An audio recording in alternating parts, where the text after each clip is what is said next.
Would a 150-pound slam ball stop a 50 cal? All right, we're starting off with our Ruger 1022.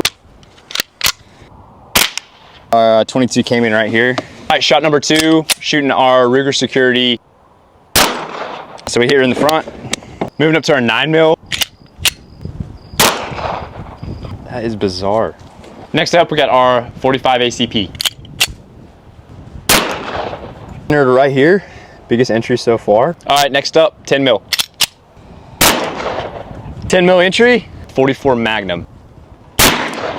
Biggest entry so far from our 44 Magnum. Next up, we have our green tip 5.56.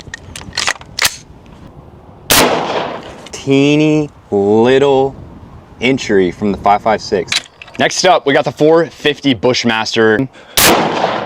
Do our flex tape here. Next up, we got the 12 gauge shotgun shooting a slug. Moon dust is pouring out of this thing. Nothing out the backs. Next up, we got our deer rifle, 30-06.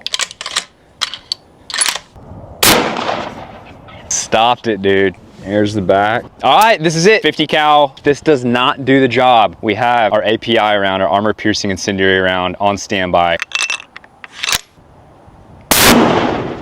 Right here with our 50, clean on the other side. The slam ball stopped the 50 cal. So our armor piercing incendiary round and see if that can get the job done. Here's our entry from the Silvertip 50, clean back. This slam ball successfully stopped every single gun. Here. Thank you guys for watching. Fred, congratulations. We'll see you guys in the next video.